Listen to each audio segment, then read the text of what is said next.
because my focus was not being a Pan-Africanist. I think the journey of this book started when I was offered scholarship. When I finished SS, actually I was helping my parents and I was selling pure water. That was when the scholarship was offered to me, and the former Ghana ambassador to Morocco, and my mom is here. Mom, thank you very much. She supported me my journey to Morocco, and that is when I became pro-African.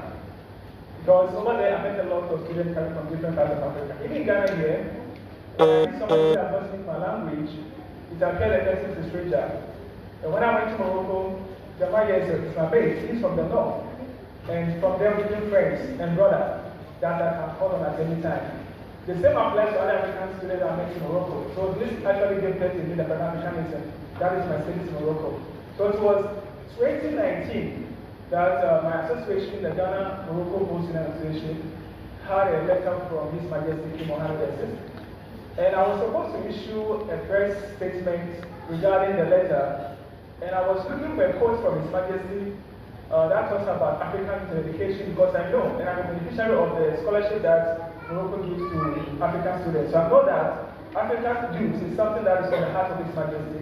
So I wanted to quote him. And I sent a book that contained his quotes, and I never got one.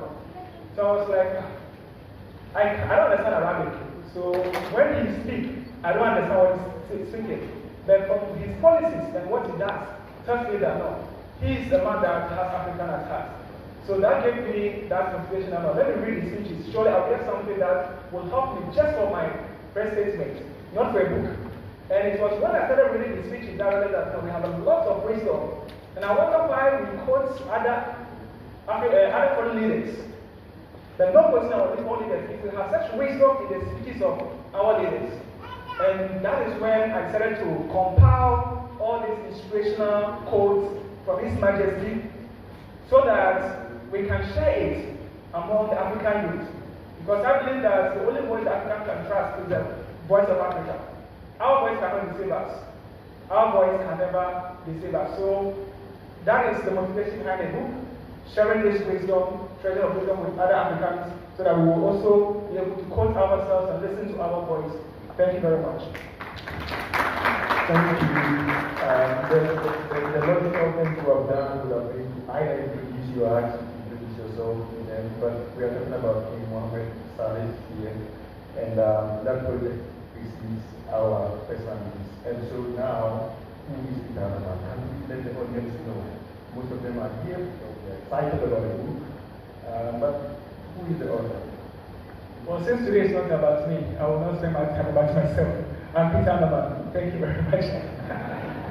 Well, you talked about studies in Morocco and all that, and what you study, how long were you in Morocco, what aspects of Moroccan culture or society kind of do you think forms part of your changes in life in terms of excitement?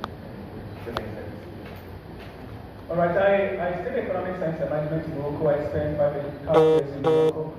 Actually, what actually taught me and formed me was the patriotism. That's Moroccan. They're very patriotic people, and they listen to their leaders. When their leaders speak, they are not looking for propaganda out of the speeches. They are looking for the wisdom in it, the direction that the leader wants to take the country. So I think it's something that we have to learn as Ghanaians. When our leaders are speaking, especially in the media, they are, excuse me, in the media you are doing us a lot of disservice, because when leaders speak, we only take one word out of it and then put out of proportion. So the content of the message that the leaders want to inspire the members, communicate to the citizens, we don't even end up hearing them. I remember our president made a speech and he said, like, he made a whole statement about more than 30 minutes. And the next day it was only about Nigerian Emperor. And that was it. The main content, so I believe that we have to also listen to our leaders when they are talking to us, and be very patriotic, put our political parties aside and seek for interest. So that is one thing about Morocco. It's all about the national interest. And it's something that has actually helped me, and I believe it will help all of us, especially when we read the book, and then we see the wisdom, the direction, the philosophy of His Majesty King Mohammed. Thank you, Peter. It's curious that if you're talking about echoing voice of Africa, from your own homeland, Ghana, you have to start with the farming. You have the Kenyan and so on. Why? It might be confusing that we want to talk about other voices, but in the voice of Africa, we should be thinking about the African personality of the millennium, for example. Who is your compatriot? Or what's your compatriot? But why King Mohammed Salis, King Mohammed VI? And why echoing the voice of Africa? What informs that topic and what informs King Mohammed Salis? So, thank you very much for the question. I've heard of Dr. Kwame Nkrumah, but I've never seen him. I've heard of what he did, but I did not live to actually see him doing it. But I have seen what His Majesty is doing, and I've seen his impact across the continent. And as I said, I gave the story behind the book. It was as a result of the letter we received from him that actually gave birth to this particular book. And I believe that he has done so much to the extent that we cannot talk of any other African leader. Actually, we have series of books that will talk about other African leaders, but I think he's the best person to start with. You obviously love Morocco. Torn between the two countries, where would you say your loyalty lies? I think my loyalty lies in Africa. Yeah. The moment I stepped into Morocco, I live with other Africans who became brothers. So when I see any person from like John Paul is from Ivory Coast, we never met Morocco. The moment I met him here in Ivory Coast, a brother to me, and we flow with it. So me, Africa is my home. I'm only born in Ghana. Well, thank you once again. But Mr. Naman, I mean, you and I were in Morocco. We know the streets around the king and all that. The dignitaries ordinarily we wouldn't come near them. But I say that if you want to say something to the power that we say to the wind, what message do you have for King Mohammed Salis on a special day like this? I'm lost of words. Because, His Ambassador is here. yes, Your Excellency, I think this is the right time for us to African students, youth who stay in Africa, in stay in Morocco, to extend our deepest appreciation to His Majesty. Mommy knows my story very well, where I came from and where I am today. Sitting before you wouldn't have been possible if not for my stay in Morocco. So he's doing a lot for African students, and we are very grateful to him. And me personally, for this project, he's the one that motivated me, because for him to respond to my letter when I wrote him concerning this book and also supported the publication of the book, I'm very, very grateful to him. And I think my appreciation is not only my appreciation coming from me alone, but from the thousands and millions of African students who have benefited from the scholarship that His Majesty gives to African students. So we are very grateful to His Majesty, and God richly bless him for all that he's doing for us. Thank you. That's all says all right.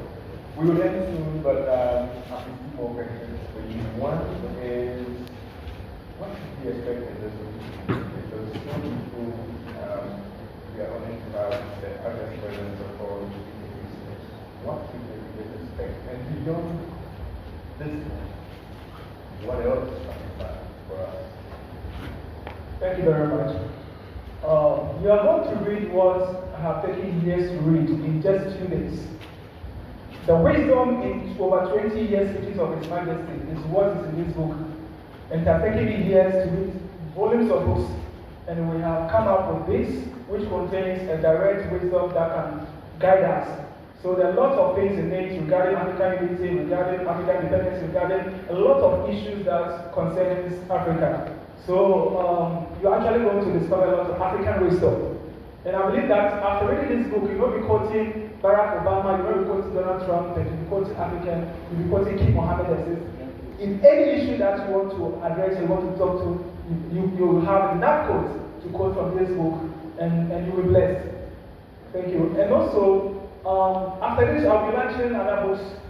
I've been inspired by His Majesty, and with his support, and other partners, OCP has come on board to support this vision, to be able to publish different books, other books for other African leaders.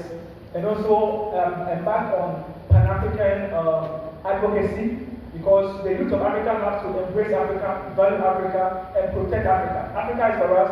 Nobody is coming to save it for us. We are the saviors of Africa, and we must prepare to save Africa. Thank you very much.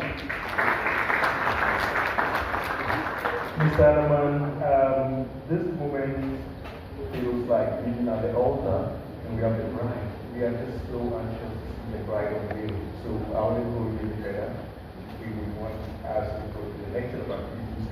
What are your final words for all of us who have made time to come to this place, and all those who are watching you from afar with admiration, and everyone? What are your final words?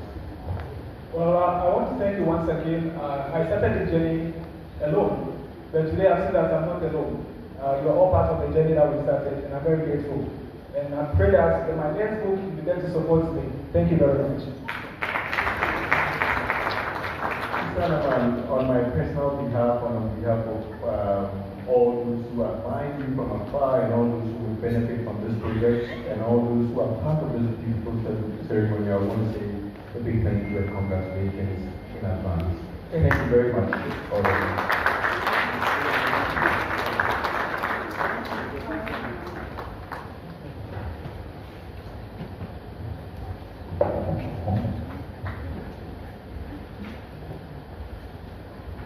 A round of applause for everyone.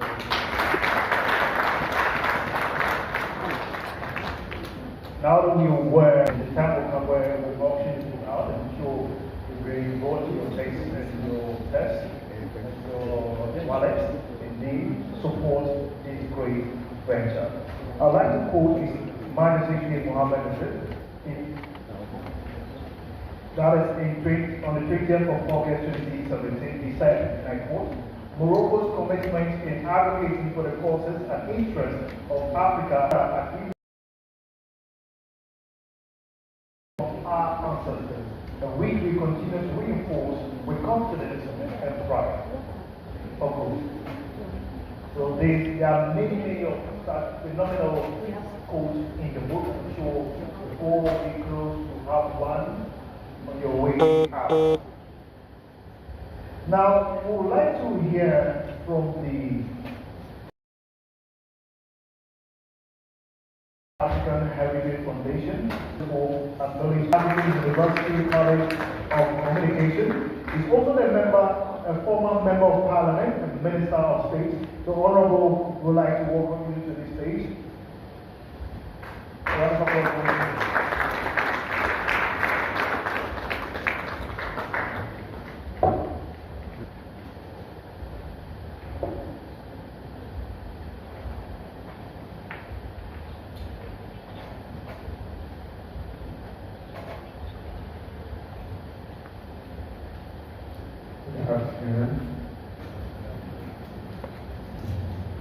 Your Excellency,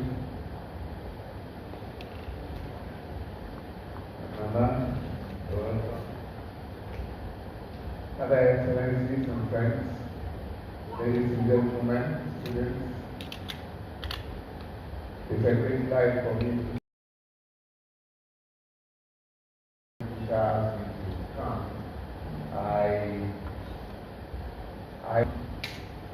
That we started this new project is bringing together all the wisdom, all the cultural heritage in Africa together under one roof in a museum that we are doing at Ibadan.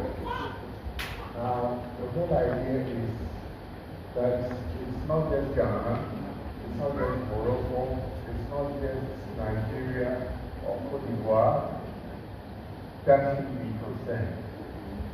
All of these verses, and when I see quotations from the whole continent, are those that we should rely on for a lot of the wisdom. For what we've done is to start a process of getting all the leaders of the continent and the wisdom that they share, making them available to us in our classrooms. You know, Part of the problem that we have on the continent is that we do not even have role models. We do not have people we can quote, as we said. I go to a secondary school, there's a speech day, and the prefect comes and wants to quote some Western leader who said something 200 years ago. It's as if we don't have leaders on the continent, even here in the country, you know, that we are very fond of quoting from people who are from another hemisphere. We do not think that our leaders have any wisdom. So that's what we do. That's why I consider this book very important cultural process, the first of a series of books on African leaders. When I was reading through the book, I saw the class symbols in the book, which in Ghana we think came out of the German in the 10th region. But you'll be surprised to know that current discoveries in the statues, in the tombs of Egypt show that there were brass symbols many years ago, and one of our friends has just found a whole bed of brass symbols that he has shown to us to show that African history, African civilization, world civilization truly belongs to Africa. It started from there, and because of migration, the symbols moved through West Africa, through North and West Africa, and now it came to German, and we think it started from here. History has a lot to tell, which also makes me say that we have a lot to learn ourselves. Africans have been separated not just because we speak different languages, but we've been separated because there is an attempt for us not to know ourselves. Between me and you, as Africans, we realize that if we put the map of Africa on the wall and ask an average student to point to where Morocco is, we probably will not find it, because we do not study African history. As a result, we know more about the West than we do on the continent. I'll give myself as an example. I thought I was a bright student in history when I was in secondary school. And I got all the prizes in sixth form. Then later, I asked myself, what kind of history have I learned? It was all British and European history. So I know more about Britain and America, at least at that time, before I ever studied African history itself at the university. So you see the difficulties that we have. We do not start learning about ourselves. And when you challenge the number of authorities, they say, where are the books? Our people were not writing. It is not so. There are a lot of old writing that has not been translated, some from Arabic, some from various languages, now coming into English. So it is important that we now get together to know more about ourselves, that we are not separated. It's not just a geographical expression, but it is a people bound by a common heritage. And I like the way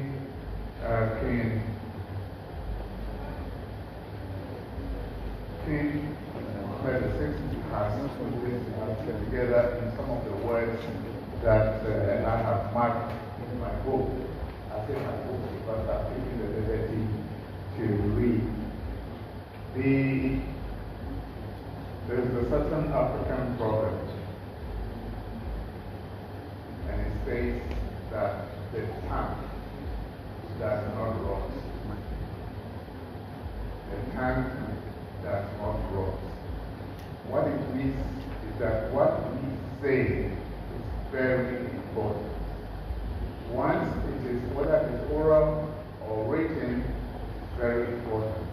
And that's why I consider the voices of African leaders that you guys put together very important, because it is these words that should take us through our formation as students, as Africans, as professionals, as people serving the continent and loving our continent.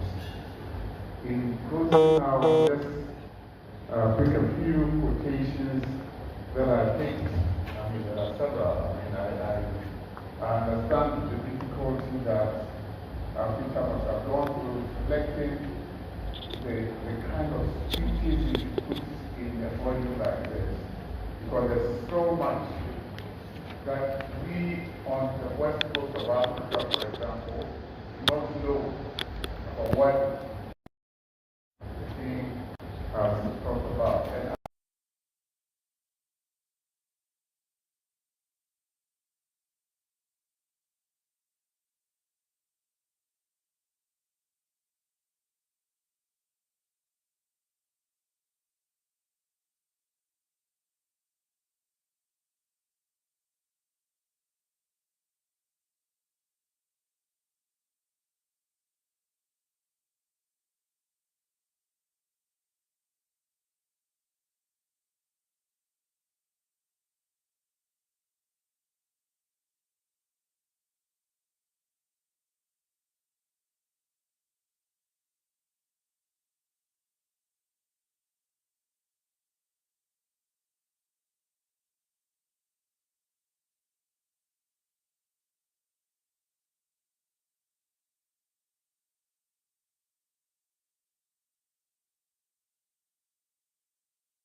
if you want to advance, you advance with your own ideas. And that's why there's the African proverb that you cannot smile with somebody else's teeth. It's only with your teeth you can smile. It's only what you believe in, what you are. So our culture is important, our language is important, what we say is important, and therefore what our leaders and our ancestors have said should be important. Let me put a few pieces here, and then I can take my seat. On African unity, the one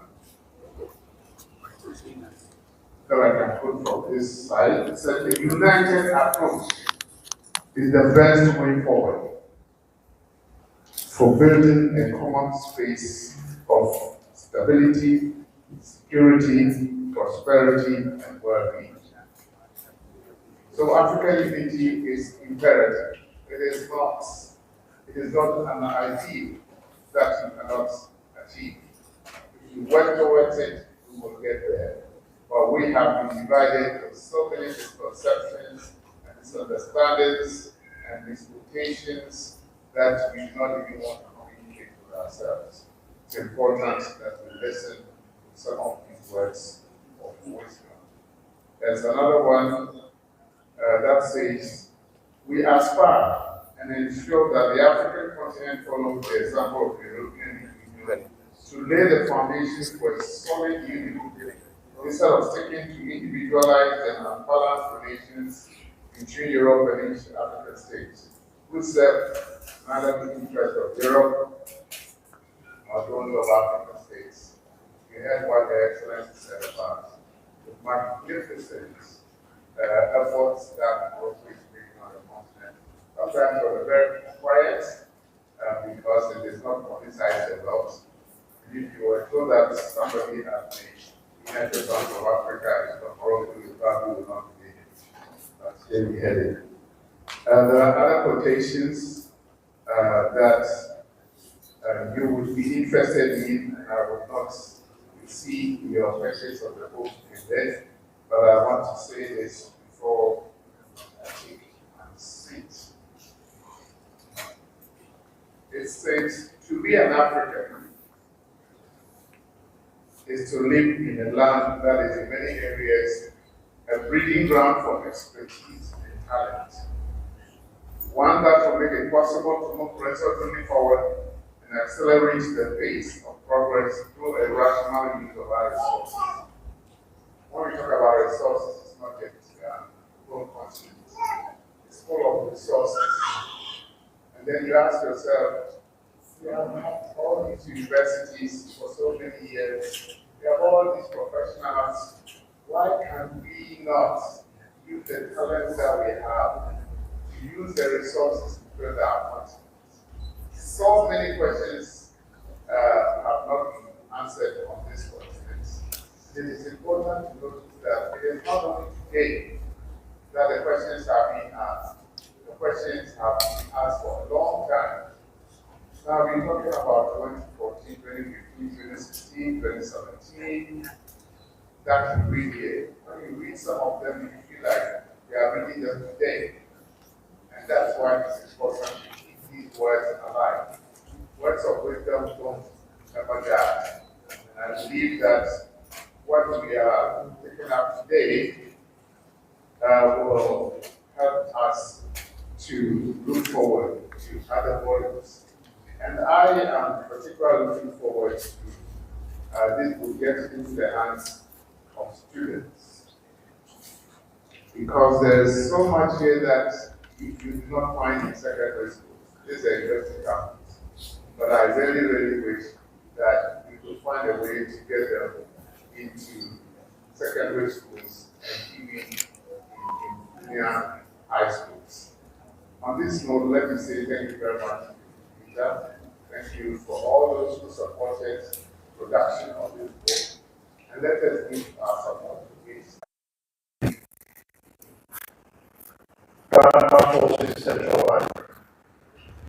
Those who hear from the author, Peter Hanneman, a brief statement before we will get the last book issue, and that will be the time to all need to support every screen of this.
I'm sure when they decide to put us in the street, we will stand up dancing all of a sudden.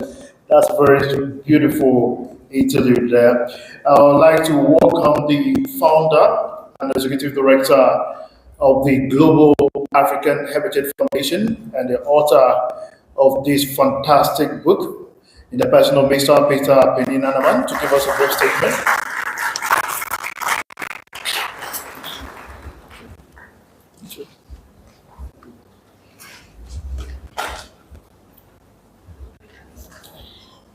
Your Excellency, Madam Chairperson, Your Highness, Your Excellency, distinguished ambassadors, honorable members of Parliament and their reps, distinguished guests, ladies and gentlemen, good morning.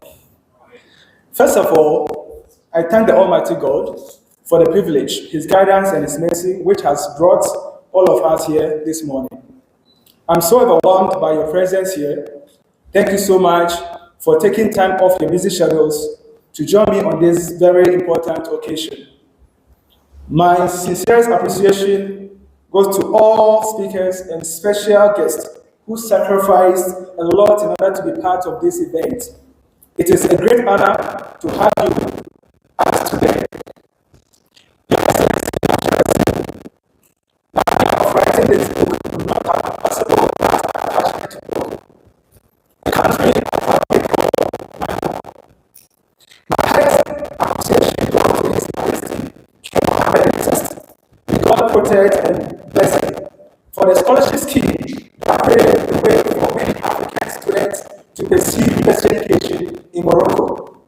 Your Excellency, Madam Chairperson, in the enterprise of echoing the wisdom of Africa and making them more accessible to all Africans, I have benefited immensely from the thought-provoking speeches of His Majesty King Mohammed VI.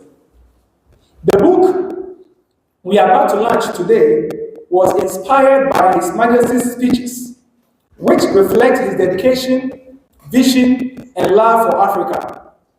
I owe His Majesty a great debt of gratitude, because without him, we would not be here launching the book.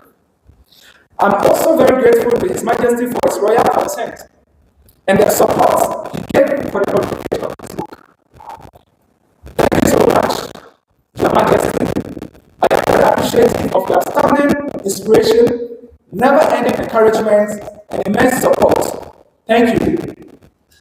Your Excellency, gathering materials and writing this book brought me into contact with many kind-hearted personalities who took time off their busy schedules to assist me in this project. To these people, I wish to express my profound gratitude. First, Excellency yourself.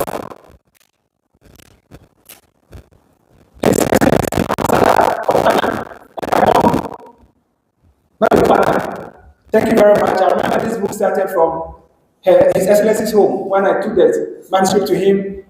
And there's a portion in this book that whenever I see, I remember because he gave me that word. Thank you very much, Your Excellency, and His Excellency the Ambassador too, for the support you gave me. And when she saw the book, now this must go to the Royal Palace. Thank you very much, Your Excellency. God richly bless you. And Her Excellency Ambassador, Ms. Bado, she is the former Ghana High Commission to Malta and the former Special of President Kufuor.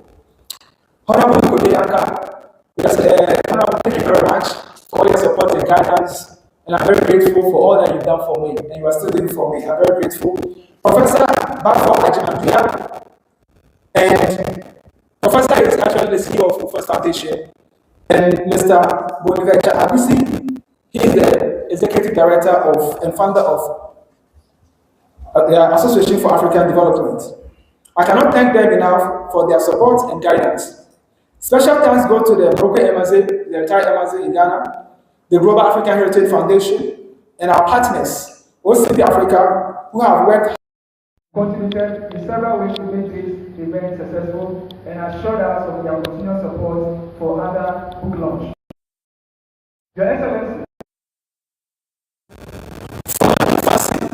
I have been hearing Africans quoting foreign leaders and philosophers and referencing their wisdom from fallen heroes. I often hear esteemed scholars and intellectuals quoting foreign leaders, philosophers, and referencing their wisdom from them. We often hear African citizens and even leaders also quoting leaders, statesmen, and philosophers and referencing their wisdom from foreign heroes as if we don't have wise African ancestors and elders that we can quote from. I want to quote Honorable Orianka. He just gave that quote, and I heard that quote. Our wise ancestors and elders said, and I quote, he did the translation, that's why I give me the credit. Thank you. He said, you do not borrow someone's teeth to smile. In French, on un prend pas la dent de quelqu'un d'autre pour sourire. The only voice that inspires us, that can inspire us as Africans to embrace our Africa is our own wise, inspiring African voice. The only voice that can inspire us to aspire to build the better Africa we want is our own inspiring wise African voice. The only voice that can guide Africa to the path of sustainable emancipation, indigenous wisdom, and legacy that I wrote a series of books entitled Echoing the Voice of Africa.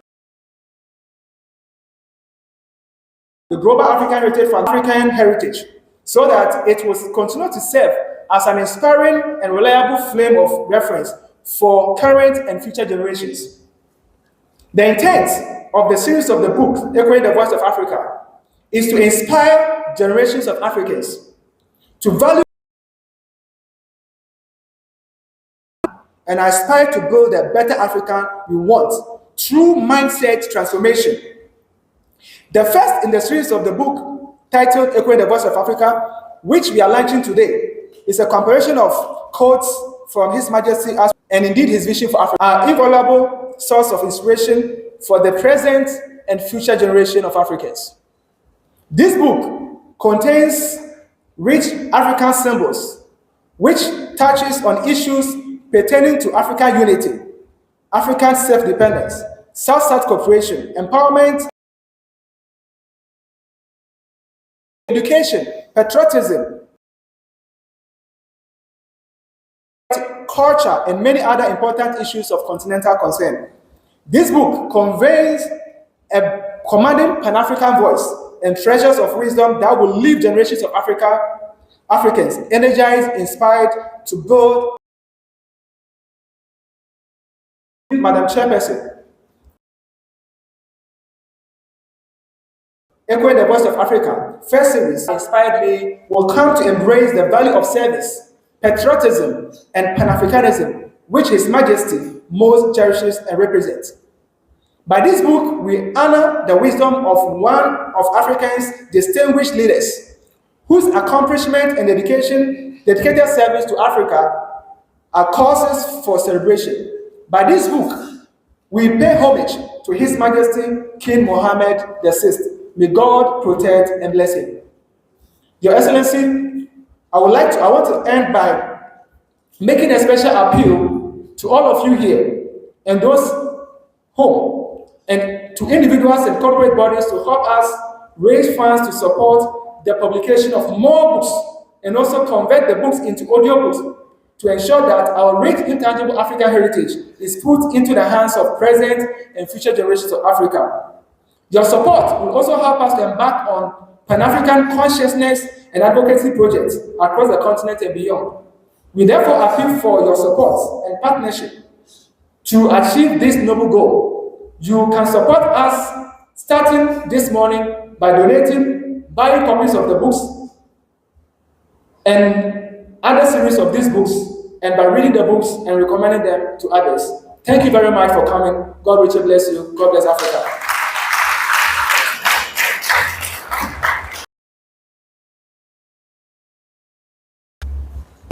Will definitely be revolutionary with this one. So a round of applause for Mr. Peter Annan. Thank you so much for sharing your wisdom with Africa and deciding to embark on this fantastic journey. And this project will demand all of our support who are here, will demand all of our contribution, especially not just in person, but as organization. If you're head of any organization here, we indeed need your support to push this vision across the continent. Now, I'd like to welcome back to help us launch the book in the person of Honorable Kodoyanka, who officially launched this book for us. He is indeed the right person to do us this honor and as well as give us a brief statement on the launch. Honorable, you're welcome. A round of applause for him, please.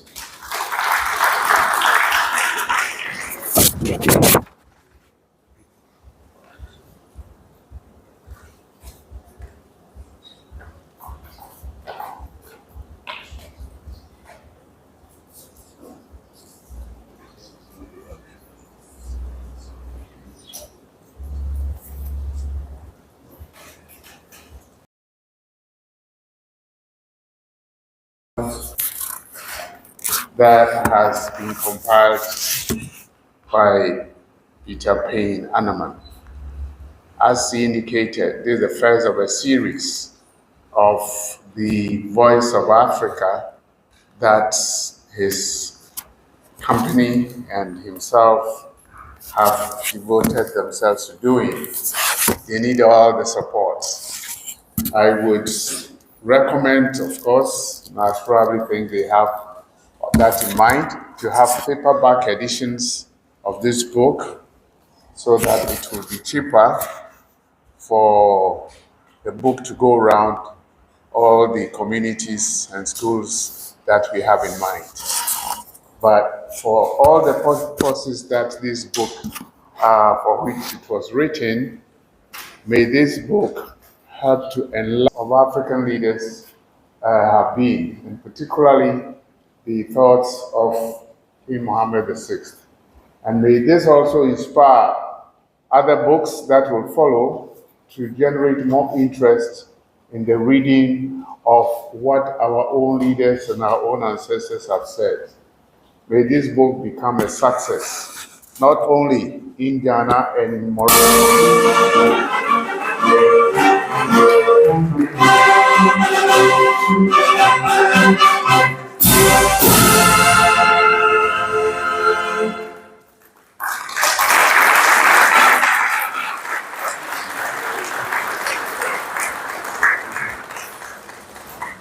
Now that the book has been duly launched, it is an opportunity for you to have a copy as well during the auction section, which will come off very shortly. The next agenda of the program is to welcome the author, Mr. Peter Anaman, who will be presenting a special copy to His Excellency,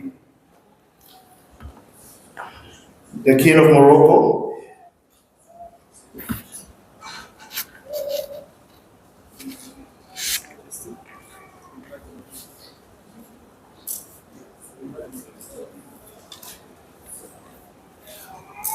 He says he would like to officially invite the Moroccan ambassador to Ghana, the person of Excellency Mohammed, to do us the honor to receive the first copy of the book.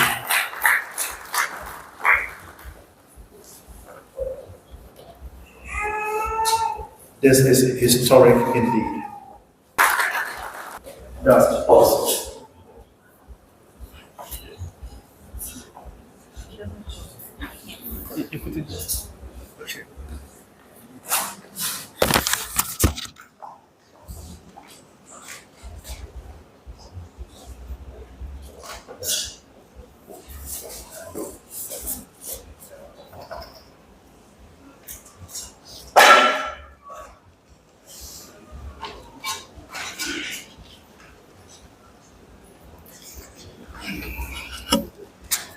The book has been launched. Very beautiful cover.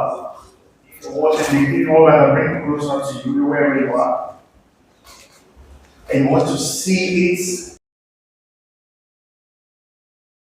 give us offer, because it's time for us to become priceless, but it's important that we add value so that everyone can have a copy. Now, importantly, it's an open offer for now, so if you want to grab a copy, you want a copy, I'll come to you.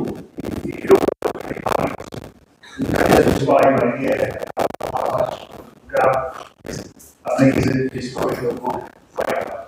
So it's time for the options. I'll give it advice to like students here. We have employees here, we have many organizations here. So should I come to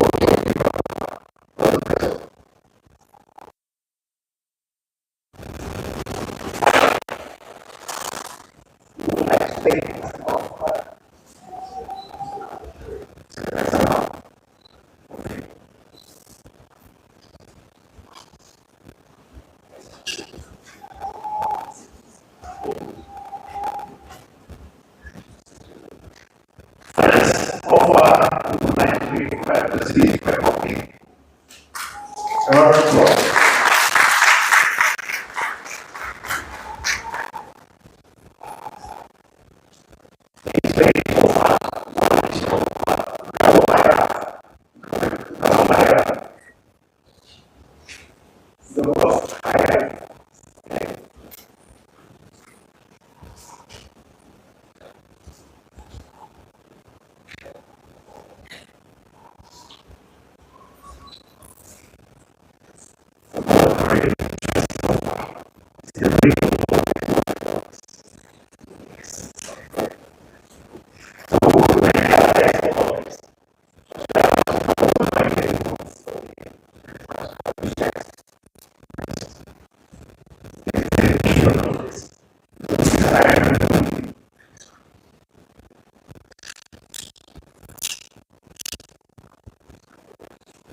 The biggest offer so far. We have Kudian Ken. Honorable Kudian has given us a check of 2,000 Ghana cedis as his main offer for today. Around the applause, please. I'm sure someone wants to beat this particular offer.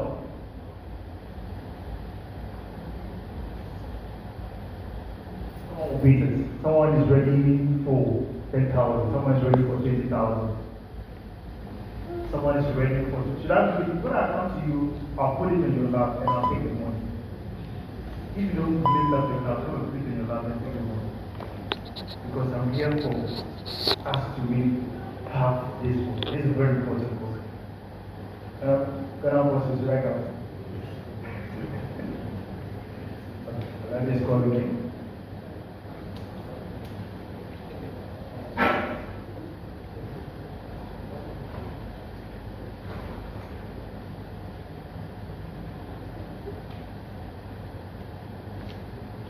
Mohammed Star Foundation for African Development.